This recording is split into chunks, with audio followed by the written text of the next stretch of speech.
All right, I'm going to start gluing strips over my leg hole seams. Before I start, I'm going to take my scissors and I'm going to round these ends because pointy pieces never stay glued. They always end up peeling up. So you always want to have nice rounded ends. So you could go through and do this on all of them if you want, or you can just kind of do them as you put each one down.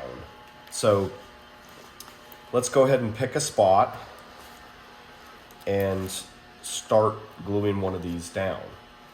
So I'm going to use my glass jar to give me something hard to kind of press against.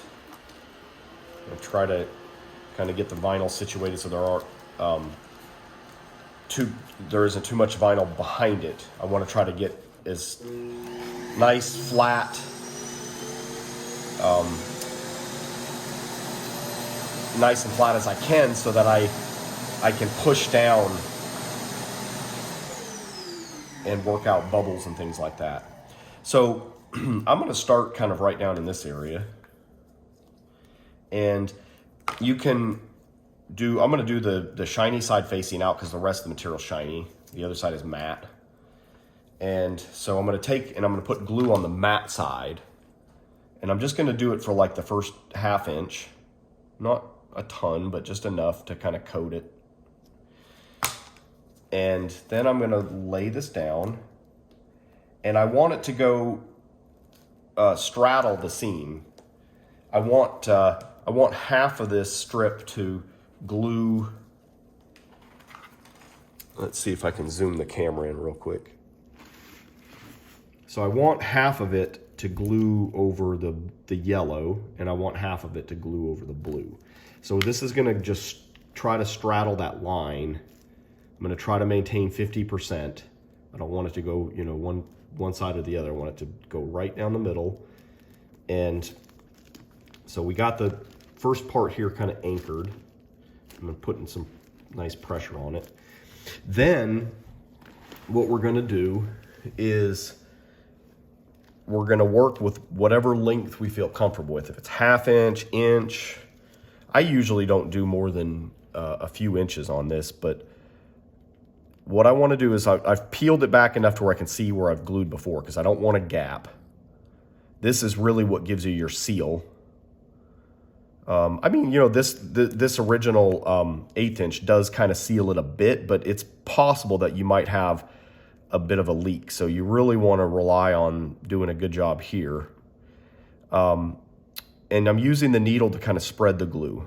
I'm just going to do about 1 inch right here. You don't want too much. And then you're going to push it down. If you get too much, you can always take a paper towel and go like that to kind of get it up.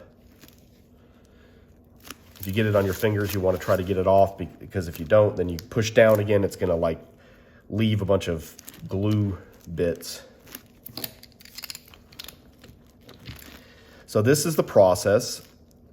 You want to have no wrinkles, no bubbles.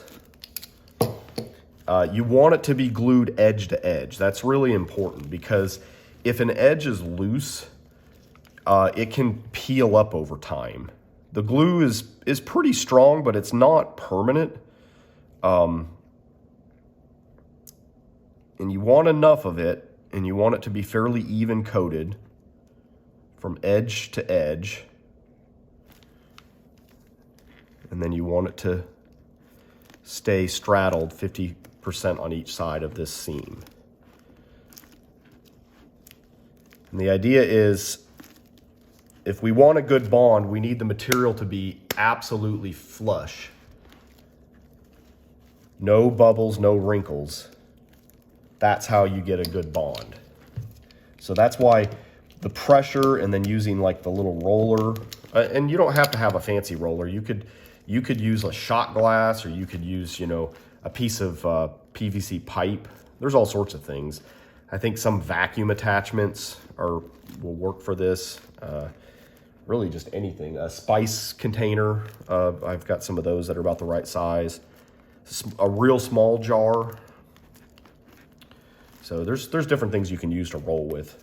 Just something that's cylindrical and hard. So I'm gonna just keep on doing this.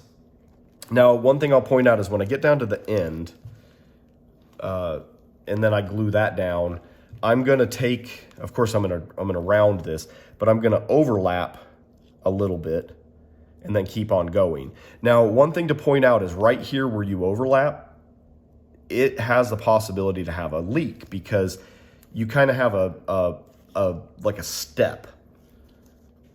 And so when you glue this down, that little step gives a crevice where air could come through. So for some reason, if like you didn't have a good bond right there, and then it happened to be in the same place where this overlaps, that's oftentimes where you'll have a leak. So what I usually do is whenever I have whenever I overlap two things and there's kind of a bump like that, I'll add just a little bit of extra glue in that area just to make sure that it kind of can fill in that spot. So I'm just gonna go ahead and continue this process, and I'll go all the way around both leg holes.